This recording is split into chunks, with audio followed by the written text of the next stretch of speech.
И нали, да си върват проповедите, да си върви хвалението, нали, да не ги възприемаме нещата толкова са, нали, огнено, с жар, с желание, да си върват нещата. Може да достигне човек до такова състояние. Дори и на църква може да идва някой, нали, обаче, нали, с никакво очакване, нали, без очакване, без да очаква да приеме нещо, нали, да си мине всичко по реда, да си изпееме песничките, нали, да си кажем молитвите и без да очакваме нещо ново да приемем. Може човек да достигне до такова състояние. Може човек да достигне. И това е отговорност, знаете ли? Това е отговорност. Ние сме отговорни за това състояние. И ние носиме отговорност и ние трябва да излеземе от това състояние. Амин. Вярвам, че имам някои от отговорите заради подобно състояние. Понякога доста дълго време може да допускаме компромиси и може да ни стане навик да започнем да допускаме компромиси с Бога и с Божиите неща. И съвсем нормално е да изпаднем в такава ситуация. И ако някои от вас са чели Откровение на Йоан, 3 глава, Господ Исус говори към 7 църкви. Една от църквите е Сардис, църквата Сардис. И ако си отворите Откровение на Йоан, 3 глава от 1 стих, ако четете надолу, Господ казва няколко неща към църквата. Казва първото нещо, което е, казва, знае твоите дела, че не име си жив, а си мъртъв. Това е първото нещо, където Господ говори към църквата на Сардис. Че на име някой може да е жив, а може да бъде мъртъв. И казва, знае твоите дела. Може да кажем дела. С други думи, Господ гледа делата ни. Също. Дали правиме дела, дали имаме дела. Ще понякога хората, нали, не знаят, познават, нали, те са, нали, хубави хора, нали. Ние ги знаеме, хората на църква, нали, вярващи са, добро семейство, он е брато на сестра, да, той е хубаво момче, я посещава, нали. Те са вярващи. И Господ казва към тая църква, нали, аз зная делата ти. Делата ти. И понякога ние се вориме с такова име. Може човек да достигне до такова състояние. Може да се вори, нали, с името, нали, вярващ, християнин, набожен, хубав човек, добър човек. Но може да стане, да достигне в една такава апатична ситуация, на безразлична ситуация, нали?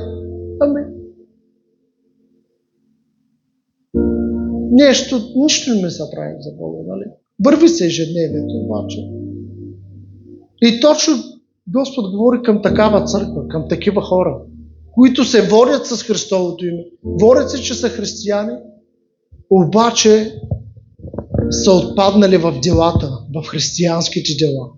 И са спряли да действат, да правят дела, да бъдат активни членове в Царството Божие и да разширяват Царството Божие. Следващото нещо, което казва, помни, проче, как си приел и как си чул и покай се, което казва. С други думи, ние не можем да излезем от тази ситуация, ако не се покаем. С мен ли сте? В такава ситуация си излиза и Господ дава отговора. Казва, трябва да се покай човек. Ама ние се покаяхме преди много години, сега пак ли трябва да се покаем? Сега сигурно някой, нали, си има. Ами да, Господ говори на църква все пак. С мен ли сте? И обикновено в църквата хората се очакват да са се покаяли, нали, преди да влязат в църква. Всеки, който идва в първоначална църква, първо се покаява, нали, взима решение, че ще следва Христос във всяка една ситуация от живота си. Нали, предаваме живота си на Исус. Обаче понякога човек може да разстигне до такава ситуация, че днеска компромис, утре компромис, други ден компромис. И по едно време почваме да ходим на църква подсъзнателно, без много да влагаме енергия в това. И християни сме все още, но започваме да намалят делата ни. Зато и на други места се казва, че охладняваме. Човек охладнява с време. Зато и Господ говори към църквата, не си топъл, не си студен, хладък някой. И може да стигне човек до такава ситуация на хладост. Понеже казва, ако си студен, окей. Ще кажем, този човек отстъпи. Пък ако и горещ, ще кажем, той се движи. Иска да прави, да служи на Господа във всичките дела, които се вършат. Всичко, що има, участва в добрите дела за Господа. Но понеже е хладък, Господ не приема хладко отношение. Смели сте? Господ не приема хладко отношение. Единственият вариант от това е да се покаяме. Покаянието е, да, Господи, съжалявам, наистина допуснах доста компромиси в течение на времето, на годините. Наистина доста пъти забравях да поставям Твоето царство и Твоята воля на първо място. И се обърнах повече към човешките дела. И отстъпих. И навик ми стана да се включвам повече в човешките дела, отколкото в Божиите дела. Спрях да мисля за Божието царство. Но сега, Господи, покайвам се. Това е единственият вариант, който може да се възобновим. Да обновиме взаимоотношението, да се върнеме по правилния път. Защото може да се водиме, да имаме добро име, добър имидж сред обществото, сред хората навън, но Бог знае делата ни. Бог знае колко сме готови да правиме за Него, докъде сме готови, колко сме готови да даваме за царството Му и да участваме, да жертваме от нашето време заради Неговото царство. Смели сте. На друг, малко по-надолу казва, има няколко души сред служението, там сред църквата, от сърди, с които не са се осквернили дрехите си и ще ходят с мен в бели дрехи, защото са достойни. С други думи, достигнали са до такава ситуация. Обаче казва, че не казва, че има хора. Да, някои може би са отстъпили, някои може би са отпаднали, са се обърнали към греха. Обаче казва, че има хора в служението. Че въпреки ситуацията, която изпитва такова апатично отношение спрямо Бога и са спрели да правят дела, казва, че дрехите им не са изцапани. Смели сте. Дрехите им не са изцапани, което означава, че те не се грешават с тежки грехове, те не блудстват, не прелюбодействат, не борят развратен живот. Като девиците, 10 разумни, 10 неразумни. Всички са девици, смели се. Всички са девици. И 10 не казва, че 5 са девици, а пък другите 5 са блудници. Те са девици, те пак не са грешат. Само, че едните са разумни, другите неразумни. Едните имат масло, имат огън в себе си, вършат дела, включват се, участват, подготвят за младоженника, подготвят за Христос, приготвят се за Христос. Пък другите нищо не правят. Ни добро, ни зло. Просто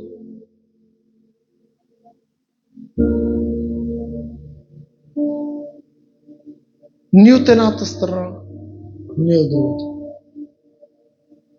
Без голямо желание, без всякакъв вид енергия да влагат в делата за Господ. Смели сте.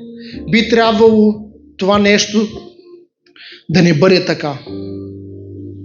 Зато и нещото, което трябва да направим е покаяние спрямо Бога. Отново да се покаяме. Няма друг начин просто.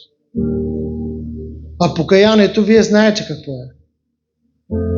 Покаянието е, както ходиш, всеки си ходил в неговия път, правил си и неговите неща, вършил си и неговите грехове. И всъщност всеки си гледал своята си работа. Всеки си гледал своята работа. И не е Божията работа. И при покаянието се случва нещо следното. С други думи, гледал съм си моята работа, живял съм си като си искам, обаче сега вече се обръщам към Бога и вече ще живея спрямо Бога, ще служа на Бога на първо място. И то е нещо подобно от проповедите, които вече поредица говоря и преподавам. На мен не ми е най-хубавата, любимата тема да говоря тия неща, не си мислете, просто съм заставен от Господа да говоря тия неща. Не ми е любимата тема, но ако искаме да продължим напред, трябва да се покаяме. Иначе няма как да стане. С мен ли сте? Всички имаме нужда от покаяние.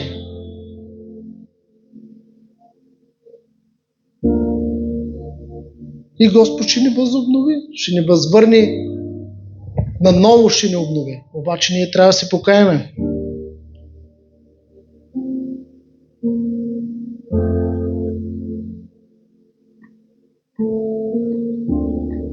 При покаянието, оправданието става назад, защото ние всички можем да се оправдаваме. Уния, които бяха ангажирани, купеха си, един е казал, купех си нива, отивам да я видя. Сещате ли съм? Когато получиха покана от Господаря да се яват. И те ни откликнаха на поканата. Защото единия си купи нива, трябваше да я видим. Другия си купил няколко чифта волови и трябва да ги пробва. Третия се оженил. Всеки си има неговото извинение. Всеки си има работа. Нали? Всички си имат работа.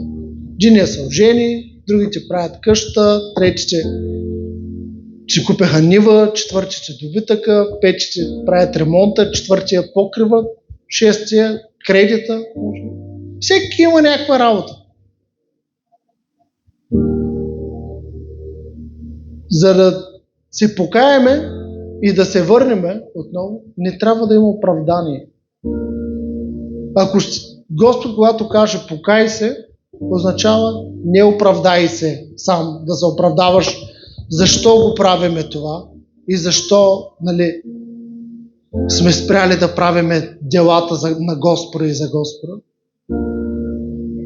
Когато има покаяние, ти не се оправдаваш за нещата, които си правим. Просто казваш, да, Господи, наистина осъзнавам, така е, правилно е, Господи, покайвам се и се връщаш отново, като поставиш Него на първо място. С мен ли сте?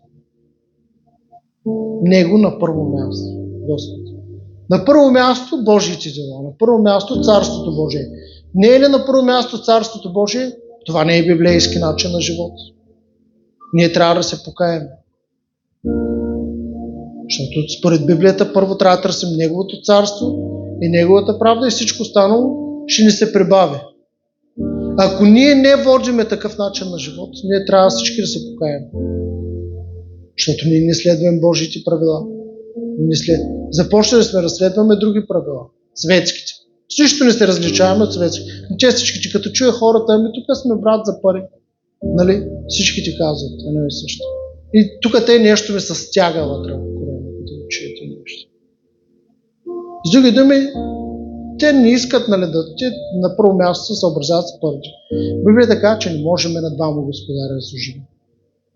Кажи, не може. Може да се опитваме, обаче не можем. Защото все някой ще пренебрегнеш. Или един ще пренебрегнеш, или другия. Защото така казва Господ, че не може. Ако беше казал Господ, можете, според колкото можете, аз ще приемам, обаче Господ половинчата жертва. Господ ни харесва половинчата жертва. Господ иска предаване към Него да имаме. С мен ли сте?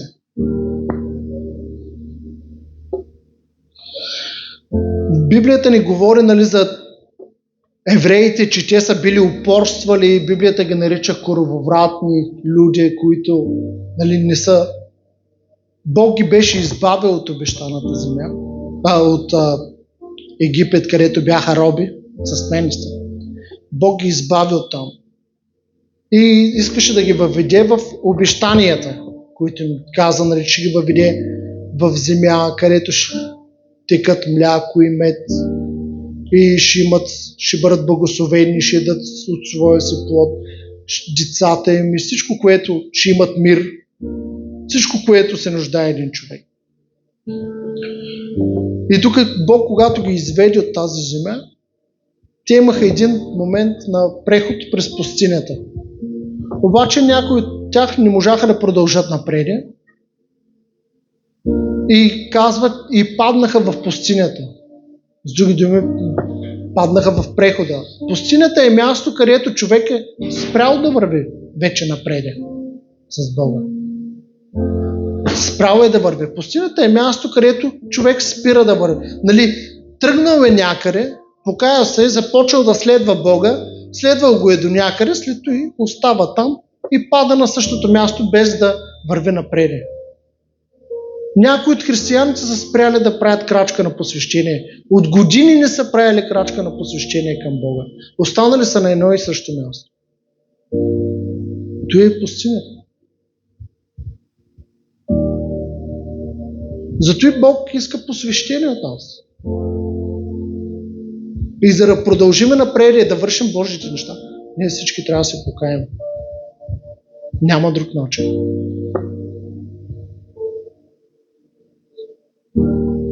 Когато има истинско покаяние, Бог тогава ще ни даде сила, Бог ще ни освободи, ще ни развържи. Питър каза в посланието, което сподели той, нали, да бъдем слушатели, да не бъдем слушатели, но да бъдем изпълнители. В случай ние с годините растеме в знание, много знание, но делата не се разширяват. Разбирате ли? Делата. Знание имаме. Много знание имаме. Вярвайте ми, само докато чуеме вече нещо, вече другото вече ни е ясно какво не ще каже. С други думи, давай по-набързо, че вече ти го знаем, предпочита нещо друго. С мен ли сте? Обаче делата, Господ гледа. Казва, аз зная делата ти. Аз зная делата ти.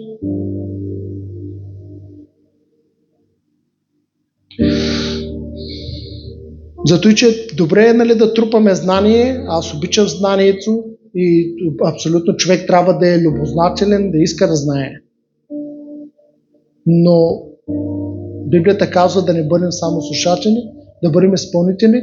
После казва да не би да лъжат сами себе си. И там думата за лъжа е заблуда.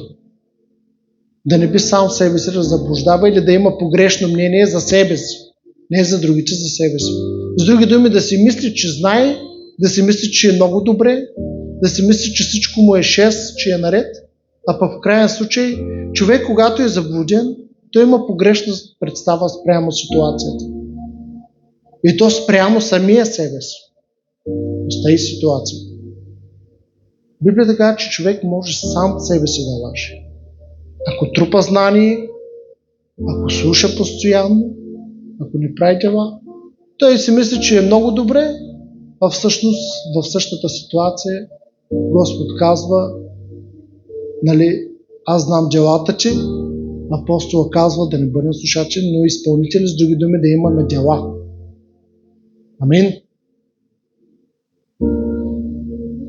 И няма друг вариант, освен покаяние.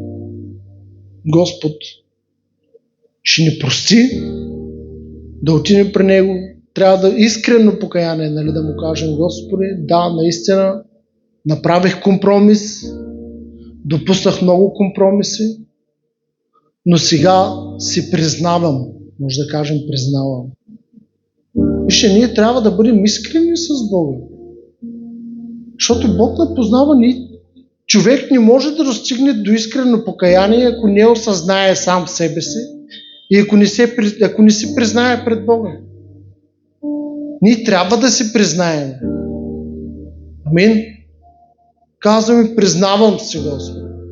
Ако ние не си признаеме, ако търсиме да се оправдаваме пред Бога, нали, защо не можем да му служим отдадено? И защо, нали, колко хиляди задължения имаме и се оправдаваме пред Бога, защо не можем да се посветиме и да се развиваме в ситуацията, в позицията, която приемаме, в службата, която приемаме. Ако ние се оправдаваме пред Бога, защо не можем? Бог стои настрани и казва, добре, оправдавай се, обаче ако ние отидем при Него и му кажем, да, Господи, признавам се, наистина, допуснах много компромиси, наистина преди Тебе съм поставил други неща в живота ми, обаче не искам вече да бъде така. Тогава Бог се намисли. Тогава Бог може да скъса абсолютно всяка верига, всяка окова, всяка пречка да бъде премахната и тогава ще ти даде сили. Амин. Тогава Бог ще ни даде сили да продължим напред. Но иска признание. В Притчи 28:13 се казва, който крие престъплението си, няма да успее, но който го изповяда, ще намери Божията милост. Той е Божият начин за освобождаване, той е Божият начин да получим Неговата милост и да получим сила. С други думи, ако криеме неща, ако сами не си ги признаваме пред Бога, те си остават. Но ако ги изповядаме, Бог ще ни помогне, Бог ще ни даде сила. Амин. А ние се нуждаем от Неговата сила. Ние трябва да си признаем и да му кажем, да, Господи, направих компромис, да, Боже, охладнял съм, да, Боже, лъгал съм сам себе си, не съм ревнувал достатъчно за Тебе, изгубил съм ревността си към Тебе. Трябва да му ги изкажем всички тези неща. Да му кажем, освободи ме, дай ми сила и Господ ще го направи. Господ ще го направи това за нас. Съм сигурен, че Господ ще го направи. Библията казва, нали, да изповядваш греха си. Това е. Ама ако ние го таиме, ако криеме в себе си, и ако се оправдава, няма да станем брати и сестри. Стои трябва да вярвам, че Святия Дух е Духът на истината и Той само може да ни покаже истините в живота ни. Добре. Библията ни говори за Валам, че той заради печалба се е впуснал в заблуда. С други думи, Валам беше човек, който слушаше Бога. Предния път го споменавам. Той казва, ще отида там, ако Бог ме каже, ще говоря той, което Бог ме каже, което Бог му позволи. Библията казва, че Валам е бил покорен на Бога, слушал е Бога. Обаче после с компромиси, айде първо един компромис, айде втори компромис и накрая достигна до такава ситуация, че той влезе в заблуда. И достигна в такава ситуация, че застана против Божиите хора, като беше приел погрешната позиция.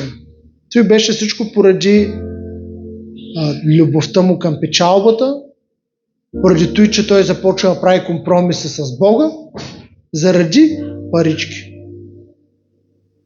И днес той е един голям пример за нас, което ние не трябва да правим компромиси с Божите неща заради парички. С мен ли сте? Теодора, не заспивай. Виждате?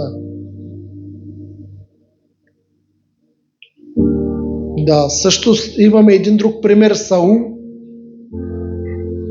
Саул беше много ревностен за Бога, започна много добре, даже когато филистимците бяха нападнали израелския народ, той взе един вол, насяха го и каза, така ще се случи с ония, който не дойде от страната на Бога.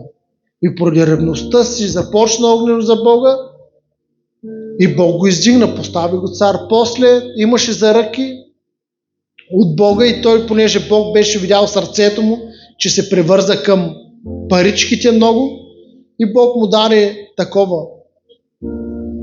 Бог му даде насоки да отиде в едно село и там всички користи, всички добри животни, включително и царя, да бъдат, нали, унищожени. И той отива според думата на Бога, немек чрез пророка, отива, унищожава лошите неща и взима най-хубавите, най-добрите неща, най-хубавите овце, най-хубавите говеда, най-хубавите користи, които има, и се връща човек вече изпълнил Божията воля наполовина, нали, както той иска. И се връща и го посреща, нали, пророка му, какво става? И той извърших Божията воля. И пророка му казва следното нещо, нали, че непокорството е като греха на чародейството и упорството като нечестието и идолопоклонството. И казва, понеже отхвърли Божието Слово, отхвърли Словото на Господа, той отхвърля теб да бъдеш цар. С други думи, и казва, че да слушаш Бога, понякога, нали, правиме някакви неща, уж заради Господа, да може да ги пренасяме на Господа да го дадеме. Нали. И правим компромиси, пък имаме ясни насоки от Бога, да ни правиме тези компромиси. И ние правим компромиси в сърцето си, правим компромиси с Божието Слово, заради Господа не ме. По-хубави дарови ще му преднесем на Господ.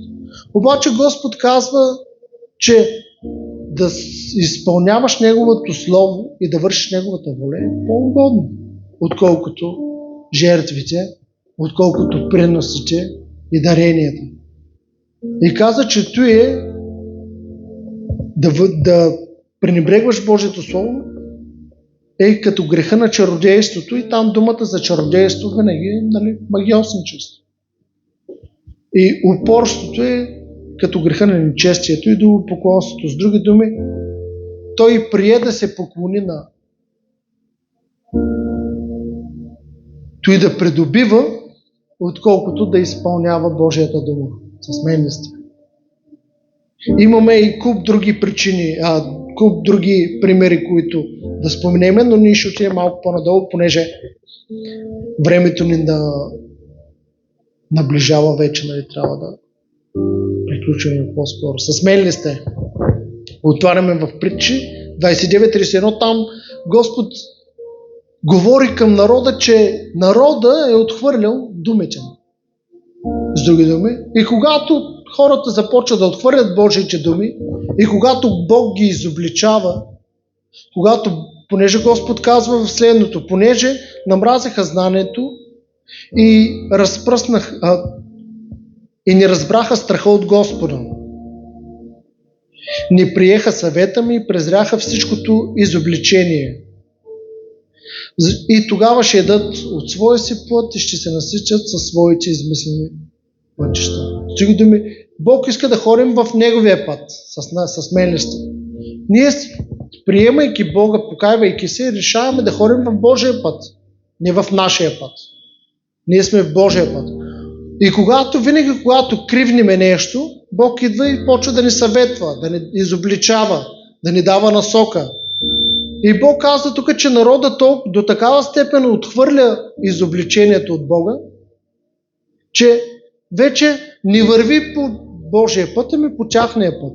И вече той, което се насъщат, той, с което се хвалят, той, което имат, ами той с тяхни измислени неща. Не се хвалят с Бога, не се хвалят с Божиите неща. Библията в Новия Завет казва, нали, който се хвали с Господа, да се хвалим. Амин. Ние трябва да се хвалим с Божиите неща. Казва, че всяка друга хвалба, нали, е неправилна пред Бога. Стои, че ние трябва да се хвалим с Господа. Амин. Който се хвали с Господа, да се хвали. Добре, още един последен стих и завършвам. В 2 Тимотей там се казва за следното, 2.19 надолу. Но твърдата основа, положена от Бога, стои, имайки този печат.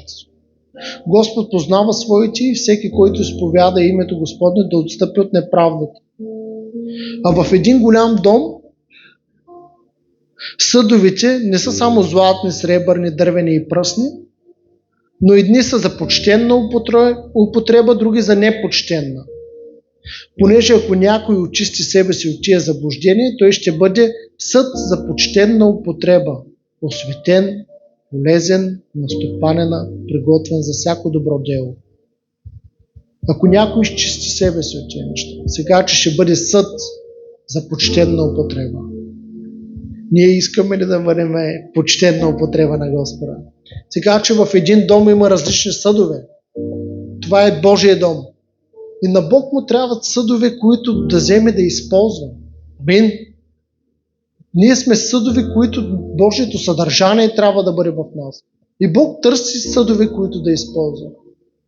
Зато и казва да отстъпиме от всичко неправилно, от всичко нечисто, от всичко, от всяка една заблуда да отстъпиме, за да може да служиме на Него и да бъдем почетна употреба. Виж, когато във вас ви дорат някакви специални гости, ви взимате специалните съдови, за тях да им послужат. Така и Господ иска да избере вас като специални съдови, изчистени, осветени, може да кажем осветени.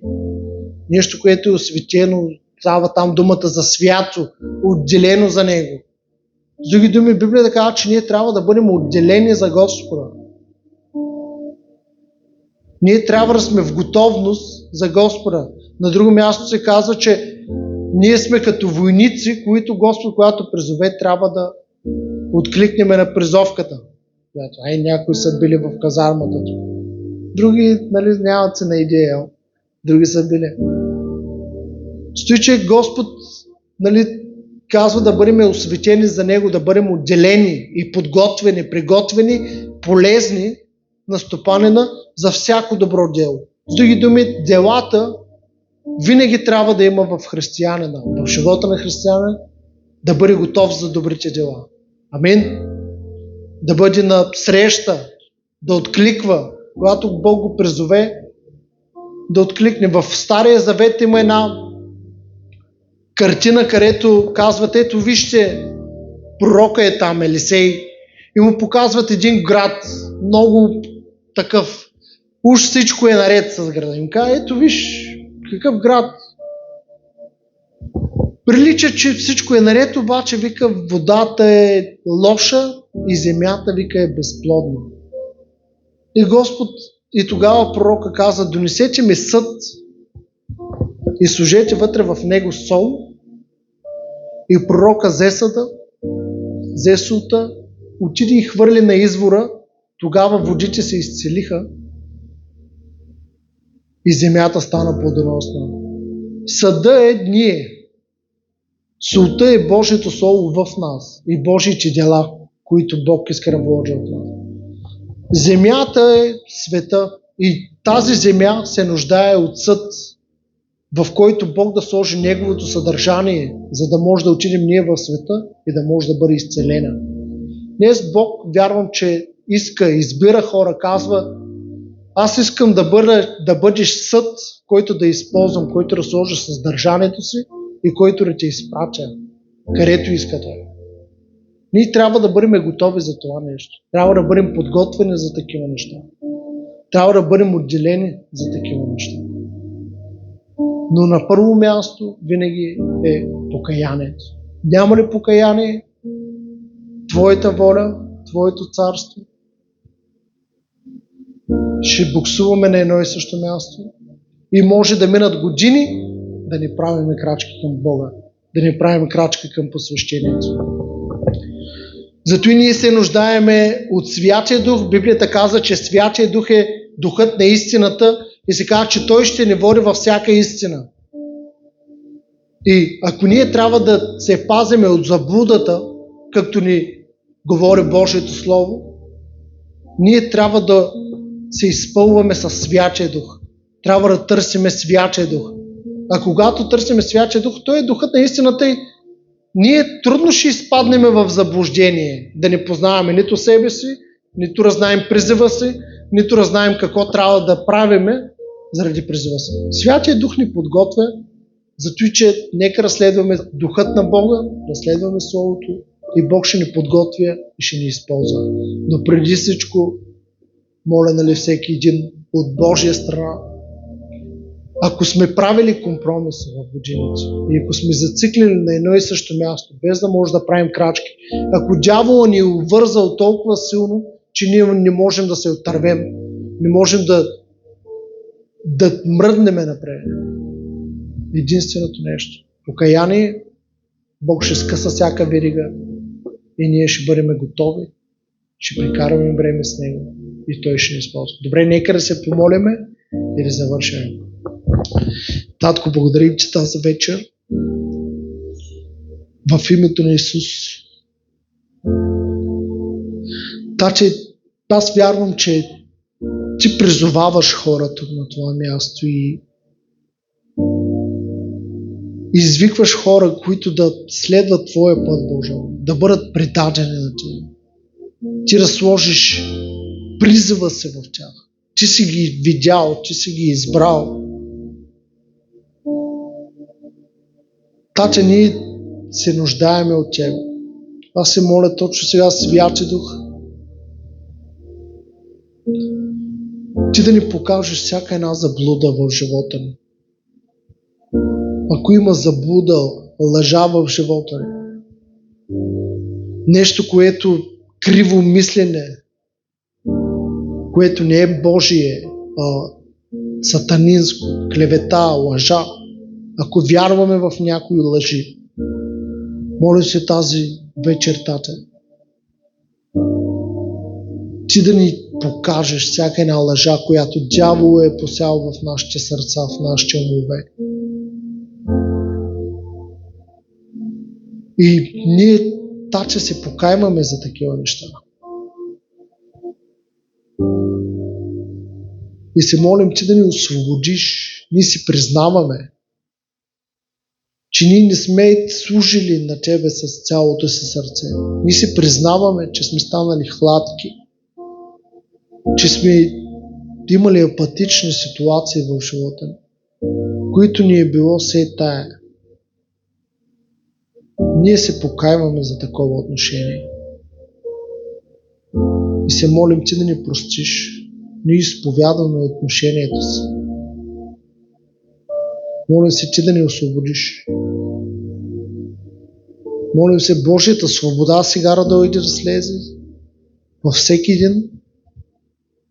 Молим се освобождение от Святия Дух. Кера Бросо.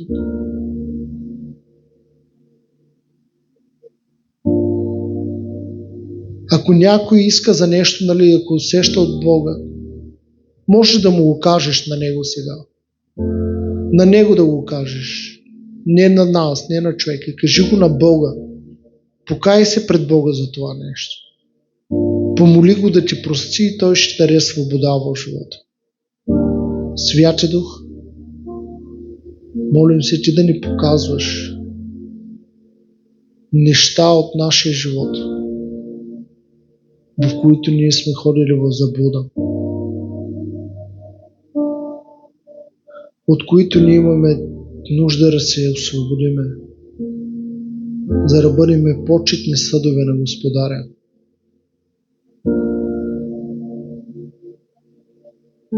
Хейра Бросо.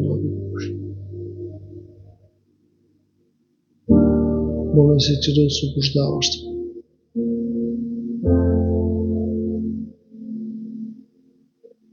Боже, ние искаме да ходиме по Твоя път.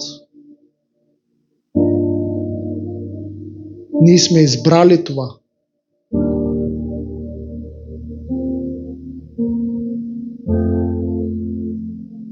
Молим се, върни ни при себе си. Всеки един изгубен.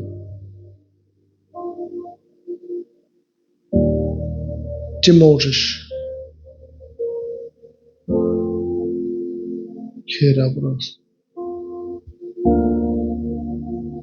Святи Дух, ние се молим, Ти ни води винаги в истината. Ние искаме да ходим в тази истина.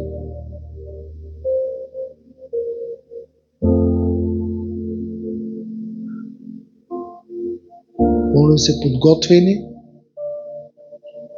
за мисията ни, за призива ни, за съдбата ни, за да бъдем почетен съд за употреба на Господаря. Да може да носим Неговото съдържание, Неговия дух да живее в нас и да бъде като река, която изцелява този свят. Неговото Слово да принася плод в името на Исус. И раба хороборба.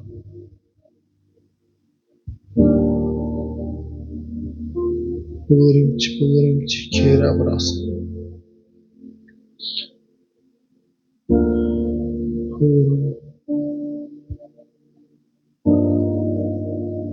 Тате, молим се, точно сега, свобода. Хурам раба баба хороброши. Свобода, Святи Дух, молим се да освобождаваш сега всяко едно нещо, всеки един дух, който е пречил в живота ни. Всеки нечист дух. Ние го изобличаваме в името на Исус. Молим се да бъде изобличен сега. И ние се покайваме от действието на този дух в живота ни.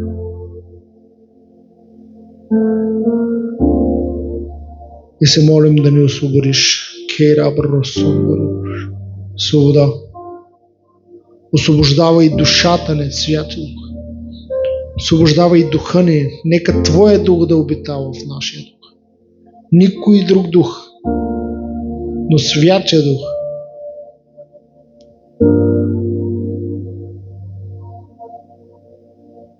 Боже, Ти си пътя, Ти си истината, Ти си живота и няма нищо по-добро от това, което Ти ни казваш. Твоя път е правилният път за нас.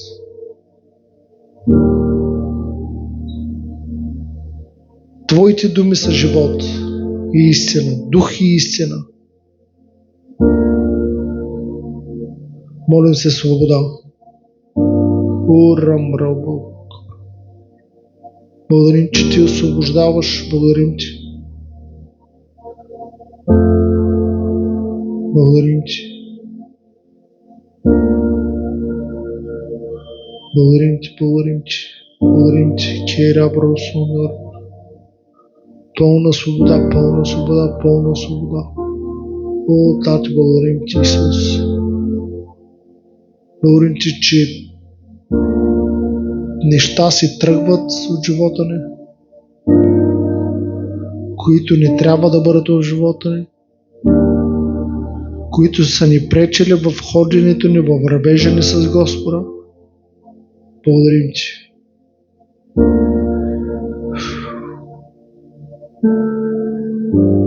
Благодарим Ти. И се молим да възобновиш глада ни и жаждата ни за Тебе, за Твоето присъствие. Молим се дух на апатия и на безразличие към Господа. Ние връзваме всеки един такъв дух в мощното име на Исус и му заповядваме да напусне живота ни.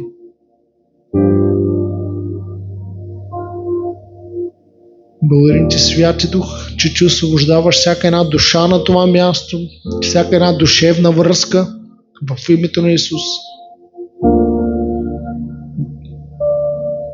Свобода от душевни връзки,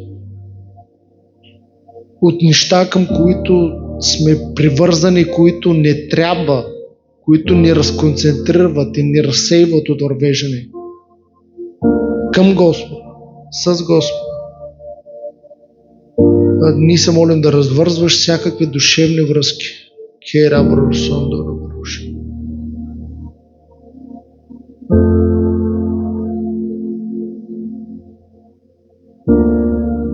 Ура Мохляр.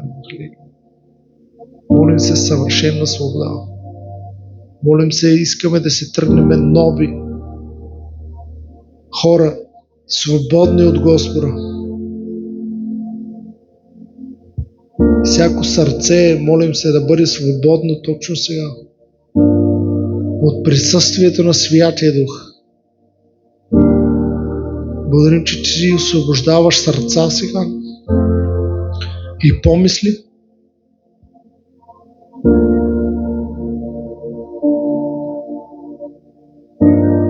О, благодаря ти, благодаря ти. О, ти освобождаваш сърца сега.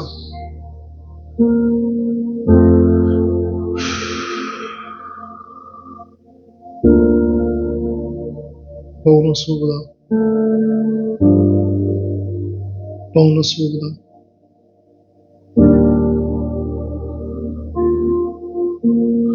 Благодарим ти, благодарим ти.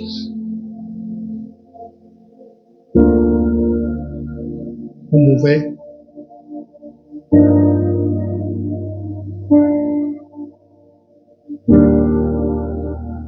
Урам Бабаши.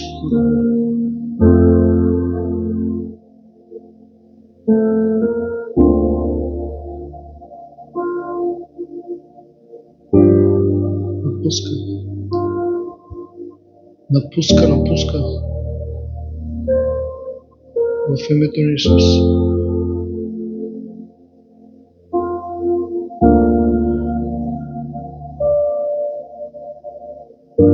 В името на Исус напуска.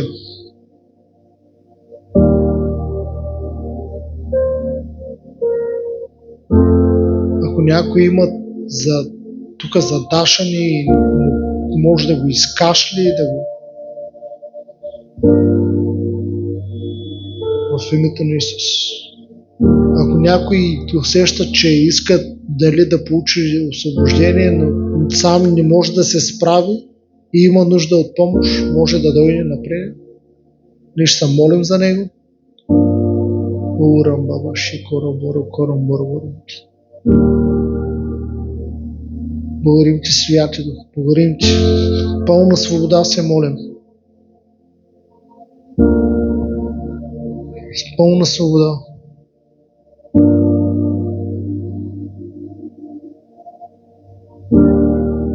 Издишай го, вдишвай и издишвай.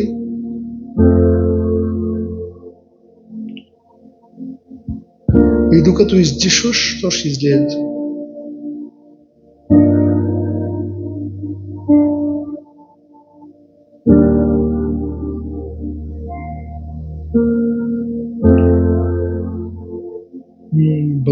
Благодарим ти за свободата.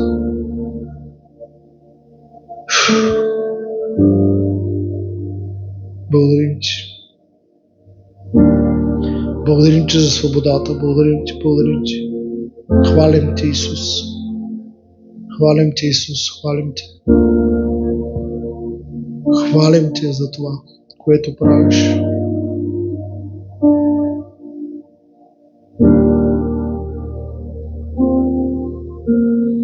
Благодарим ти. Болести са били причинявани от дух, който се тръгва. О, Тати, благодарим ти.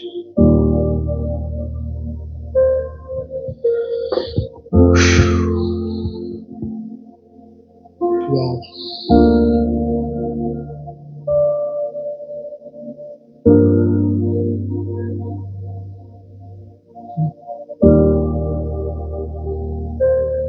Кера бросо.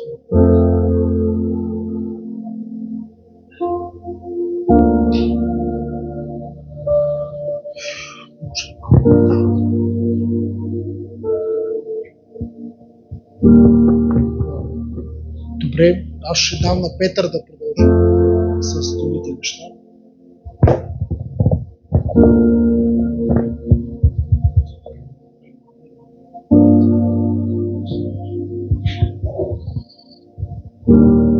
Слава на Бога, дано сме приели това, което чухме, посланието.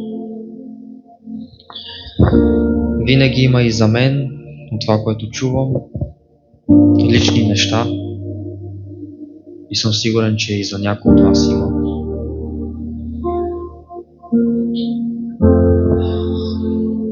Добре. Искате ли да дариме?